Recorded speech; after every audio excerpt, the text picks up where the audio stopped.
नमस्कार, मैं हूं पंकज पेन पॉइंट के लिए। आज हमारे साथ हैं नगर पंचायत पुरोला के अध्यक्ष हरिमोहन सिंह नेगी। उनसे बात करते हैं आज हाल में जो प्रकरण हुए हैं और किस तरह से वो इन सारे प्रकरणों को देखते हैं, क्योंकि हाल ही में शहरी विकास निदेशालय ने उन्हें उनके पद से बर्खास्त कर दिया था। उन पर आरोप था कि उनके इस कार्यकाल में कुछ अनियमितताएं हुई, उस पर भी बातचीत करेंगे।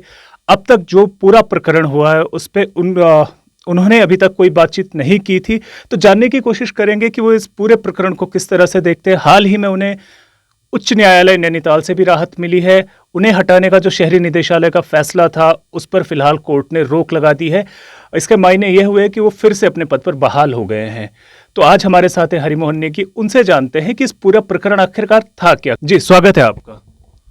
धन्यवाद सर। प्रथम तो आपके तमाम श्रोताओं को मेरा बहुत बहुत नमस्कार। सारी प्रकरण की सारी गतिविधियां आप लोगों ने देखी हैं, किस प्रकार से पुरोला में षड्यंत्र होता है विकास को रोकने का, किस प्रकार से षड्यंत्र होता है एक जनता द्वारा चुने हुए जनप्रतिनिधि को हटाने का, वो सब आपने देखा है। तमाम जो है पुरोला पहले से ही मुख्य हाईलाइट में रहा है। आप तमाम मीडिया, नेशनल मीडिया हो, लोकल मीडिया हो, तमाम पुरोला में लोग गए हैं। आप लोग भी, मुझे लगता है शायद आप भी गए हों। तो वहाँ क्या हुआ है क्या नहीं हुआ है वो सब आप लोगों ने अपनी आंखों से देखा। वहाँ विकास, मैं अगर अपने मुंह से बोलूँगा कि हाँ वहाँ काम मैंने करा, विकास करा है, तो एक छोटी बात हो जाएगी कि अपने मुंह से अपनी तारीफ। वहाँ विकास हुआ है ये जनता ने बयां कर दिया है। आज तक किसी भी भ्रष्टाचार के आरोपी के पीछे या आरोपी के पक्ष में जनता सड़कों पे नहीं आई है। तमाम उदाहरण आपके सामने रहे होंगे। अगर वहाँ काम नहीं होता तो लोग सड़कों पे नहीं आते। भ्रष्टाचार हुआ है, काम हुआ है, वो आप सब लोगों ने देखा, जनता ने उसको बयां भी कर दिया है। ये जो षड्यंत्र मेरे साथ हुआ है ये पिछले 2020 से ये कंटिन्यू था। कुछ लोग जो है, जो जिनका एक पेशा है कि वो दलाली करके अपना रोज़गार, अपनी व्यवस्थाएं चलाते हैं, उनका काम ही है वो पहले शिकायत करेंगे। उसमें मैं अकेला नहीं हूँ। पहले वो शिकायत करते हैं और उस शिकायत के आधार पे उस व्यक्ति की ब्लैकमेलिंग करते हैं। अगर ब्लैकमेलिंग में वो व्यक्ति मान गया तो ठीक है, नहीं माना तो इस प्रकार के षड्यंत्र करके, सरकार पे दबाव बना करके, पार्टी संगठनों पे दबाव बना करके इस प्रकार के कुकृत्य करने का काम करते हैं। आज बात मेरी नहीं है, आज बात है तमाम उन जनप्रतिनिधियों की जो एक सोच रखते हैं कि हम अपने क्षेत्र के लिए कुछ करें, अपने जहाँ अगर जनता ने हमें चुना है तो उस जनता के लिए हम कुछ करें, उनकी सेवा करें। रोज़मर्रा की आवश्यक चीज़ें जो ज़रूरतें हैं, जिन सुविधाओं के लिए हम आज भी जूझ रहे हैं, उत्तराखंड बनने के बाद भी हमारे पास सही सड़कें नहीं हैं, सही रास्ते नहीं हैं, और पंचायतों में छोटी छोटी चीज़ों की लोगों को ज़रूरत होती है। किसी के घर का ड्रेनेज सिस्टम ठीक नहीं है, किसी के घर का रास्ता ठीक नहीं है, कहीं सड़क नहीं है, कहीं जो है पार्किंग नहीं है। तो इन छोटी छोटी व्यवस्थाओं को लेकर के मैं पिछले 5 साल से प्रयासरत था। और मैं आपको बता दूं, देखो, मुझे तो केवल 1 साल, मैं दुर्भाग्य से कहूँगा कि 1 साल काम करने का मौका मिला, क्योंकि 2018 में हम लोग जब आए उसके बाद 2019 में कोविड आ गया था। 21 तक जो है कोविड का असर रहा और 21 से 22 तक केवल और केवल 1 साल का काम करने का मुझे मौका मिला। 2022 के बाद आपने देखा होगा पिछला एपिसोड जिसमें माननीय मुख्यमंत्री जी ने घोषणाएं करी थी, पुरोला का वो डेवलपमेंट करना चाहते थे। मैं आपके चैनल के माध्यम से उनका भी धन्यवाद करूंगा कि वो करना चाहते थे, पर लेकिन कुछ लोग, कुछ षड्यंत्रकारियों ने उनको भी गुमराह करके, सरकार को भी गुमराह करके, माननीय मंत्री जी को भी गुमराह करके और तमाम संगठन को भी गुमराह करके, जितने भी संगठन, जिन संगठनों से वो वाकिफ रखते हैं, उनको गुमराह करके पुरोला के विकास को अवरुद्ध करने का काम करा। 21 जुलाई 2022 को मेरे हाथ काट दिए गए, काम करने के लिए हाथ काट दिए गए। फिर भी मैं बिना हाथ के काम करने का प्रयास कर रहा था कि किसी न किसी तरीके से, क्योंकि मैं इन लोगों को दरकिनार करके कि इनकी जो बातें हैं, इनकी जो भ्रामक बातें हैं, इनके लोगों को बहकाने वाली बातें, उनको दरकिनार करके मैं केवल और केवल अपने काम पे फोकस कर रहा था, अपने काम पे ध्यान दे रहा था और फिर भी काम करने का प्रयास कर रहा था। आपने देखा कि 1 अगस्त 2023 को इन्होंने एक षड्यंत्र के नाते एक चुने हुए जनप्रतिनिधि को बर्खास्त कराने का काम कर, और मुझे पता है ये सब चीज़ें दबाव में हुई हैं। दबाव था इन लोगों का, कभी ये धमकी दे रहे हैं कि हम पद छोड़ देंगे, कभी ये धमकी दे रहे हैं कि वहाँ हम कोई सीट नहीं जीत रहे हैं, उत्तरकाशी डिस्ट्रिक्ट में हम कोई सीट नहीं जीत रहे हैं। अरे भैया, आप सरकार में हो, आप सरकार के लोग हो, लोगों को काम करिए, लोग आपको वोट करेंगे, लोगों के सहयोग में भागीदार बनिए, लोग आपको वोट करेंगे।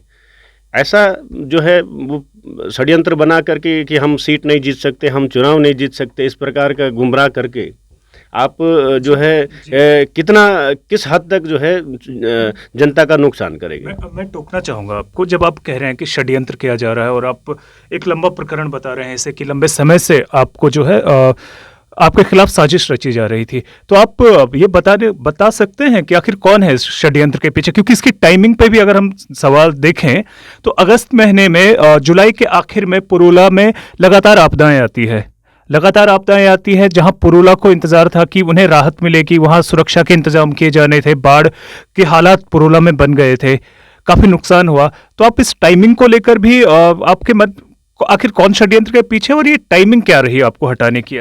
देखिए, आज जो है पिछले महीने पुरुला में इतनी बड़ी त्रासदी आई, इतनी बड़ी बाढ़ आई, बादल फटा, 2 गदेरे इतने उफान में हुए कि उन्होंने तमाम जो है बस्तियों को नुकसान करा, तमाम सरकारी संपत्तियों को नुकसान करा, लोगों की पर्सनल संपत्तियों को नुकसान करा। ये गनीमत रहा कोई जो है जान माल का नुकसान नहीं हुआ, लेकिन नुकसान तो नुकसान है।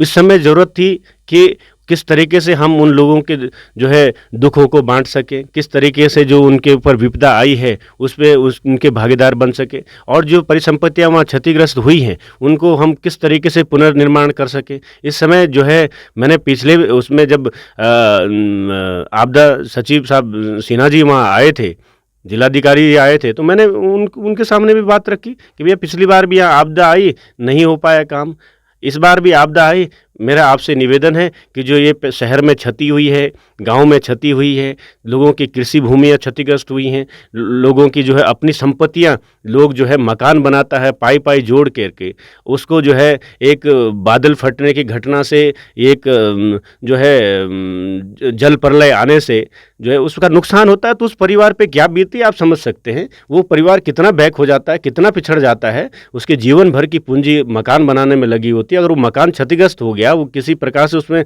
जो है नुकसान हो गया, तो उसके तो जो है एक पीढ़ी, मैं कह सकता हूँ कि एक पीढ़ी पूरी बैक हो जाती है। तो आज ज़रूरत थी उस समय जो है पुरोला को मदद करने की, पुरोला को सहयोग करने की, पुरोला की जनता के सहयोग करने की। आपके वहाँ आपके चुने हुए जनप्रतिनिधि को वहाँ पे जो है हटाने का काम करते हैं आप इस तरीके से षड्यंत्र के नाते। और आरोप क्या है कि कोविड में जो है आपने जो मास्क बांटे, सैनिटाइजेशन बांटा और सोडियम हाइपोक्लोराइड बांटा, उस की रिसीविंग कहाँ है? ये आप भी बताइए किस तरीके से संभव है कि जब हम किसी को मास्क देंगे तो हम उससे रिसीविंग लेंगे? हम किसी को सोडियम हाइपोक्लोराइड का किसी के घर पे छिड़काव करेंगे तो उससे उस परिवार से पहले लिखित में लेंगे? क्या कोविड गाइडलाइन का पालन करना था, और जो वितरण हुआ है वो संभव ही नहीं है। और दूसरे तमाम है जो आरोप इन्होंने लगाए हैं, झूठे आरोप जो लगाए हैं, वो माननीय न्यायालय ने सिरे से खारिज करा है। और मैं धन्यवाद करता हूं माननीय उच्च न्यायालय का कि जिन्होंने इन आरोपों को देखते हुए इनको सिरे से खारिज करा और सरकार से जवाब मांगा है कि आपने जो है, जब डिस्ट्रिक्ट मजिस्ट्रेट ने, जिला अधिकारी ने जब जांच कर दी है किसी प्रकरण की, उसके बाद आप उससे निम्न अधिकारी से जांच करा रहे, तो ये षड्यंत्र नहीं है तो क्या है भाई? अगर आप जिला अधिकारी के जांच से संतुष्ट नहीं थे तो आप उससे हायर अथॉरिटी से जांच कराते। हायर अथॉरिटी से जांच कराने जो एक प्रोसेस है, आप उस प्रोसेस को फॉलो ना करके उसे निम्न अधिकारी यहाँ से शहरी विकास की एक टीम को करके भेज करके उनके ऊपर इतना दबाव और इतना प्रेशर दे करके कि नहीं कुछ भी करो वहाँ से कुछ ना कुछ लेके आओ, वो टीम जो है 3 दिन तक वहाँ मजबूरी में वहाँ पुरोला में रुकी और उनको हर आधे घंटे में फ़ोन कर रहे, हर आधे घंटे में जो है यहाँ से अपडेट लेने का प्रयास कर रहे कि भैया क्या करा, क्या हुआ, कुछ मिला कि नहीं मिला। तो उन्होंने जब काम होता है, मैं इस बात को नहीं ये भी डिनाई नहीं करता हूँ, जब काम होता है तो गलतियाँ भी होती हैं। अब जब काम ही नहीं होगा तो गलतियाँ कहाँ से होंगी। मुझे जब नगर पंचायत में पदभार ग्रहण करने का मौका मिला तो उस नगर पंचायत की इनकम 15,000 रुपये थी और वहाँ पे केवल 3 कमरे थे। 3 कमरों की पंचायत, 15,000 रुपये मंथली की पंचायत मुझे मिली है। आज के टाइम में आप सब लोग, तमाम लोग जानते हैं कि आज नगर पंचायत पुरोला की कितनी एसेट बढ़ी है, कितनी वहाँ की इनकम हुई है। आज के टाइम में वहाँ की 3 लाख रुपये मंथली इनकम है। वहाँ की मैंने जो है 50 दुकानें बनाई हैं। वहाँ पे जो है रैन बसेरा बना है, गौसदन बना है, कार्यालय भवन बना है। मुख्यमंत्री घोषणाओं में माननीय मुख्यमंत्री जी ने घोषणा करी, पैसा दिया, पुरोला का डेवलपमेंट करना चाहते थे, इन्होंने 45 करोड़ रुपया का निरस्तीकरण लिया है। जब आप कह रहे हैं कि 45 करोड़ का जो मुख्यमंत्री की घोषणा थी उसका निरस्तीकरण लेके आए हैं, तो ये दुश्मनी आपसे थी या पुरोला से थी? अब देखिए, दुश्मनी तो मेरे से है इनकी, ये साफ साफ परिलक्षित हो रहा है कि दुश्मनी तो मेरे से है। इन्हें राजनीतिक प्रतिद्वंद्विता के कारण, राजनीतिक प्रतिस्पर्धा के कारण जो है मेरे से दुश्मनी रख रहे हैं, पर लेकिन नुकसान आम जनता का हो रहा है, नुकसान वहाँ पुरोला निवासियों का हो रहा है। आज वहाँ अगर वो जो बंद पड़े प्रोजेक्ट हैं, आज बस अड्डे का प्रोजेक्ट आप देख लीजिए बंद पड़ा है, वहाँ टैक्सी स्टैंड का प्रोजेक्ट देख लीजिए बंद पड़ा है, वहाँ जो खेल मैदान था, स्टेडियम था, उसका मिनी स्टेडियम के तर्ज पर डेवलपमेंट होना था वो बंद पड़ा है। तो शुरू हुए प्रोजेक्ट इन्होंने बंद करा दिए। मैं सिर्फ ये डेवलपमेंट की बात करना चाहता कि भाई काम हो, लोग हमें अगर वोट कर रहे हैं, इलेक्टेड कर रहे हैं, चुन रहे हैं, तो काम करने के लिए चुन रहे हैं। तो चलिए, आपका बहुत बहुत धन्यवाद। हालांकि पुरोला पिछले लंबे समय से चर्चित है अपने अलग अलग प्रकरणों को लेकर, और हाल ही में हरिमोहन नेगी जो अध्यक्ष पद पर हटाए गए थे, उनकी हाईकोर्ट नैनीताल के आदेश पर बहाली हो चुकी है, उनको हटाने के आदेश पर रोक लग चुकी है। इनसे बातचीत थी। आप हमारे यूट्यूब चैनल को लाइक करें, हमारे चैनल को सब्सक्राइब करें, इस वीडियो को शेयर जरूर करें। धन्यवाद।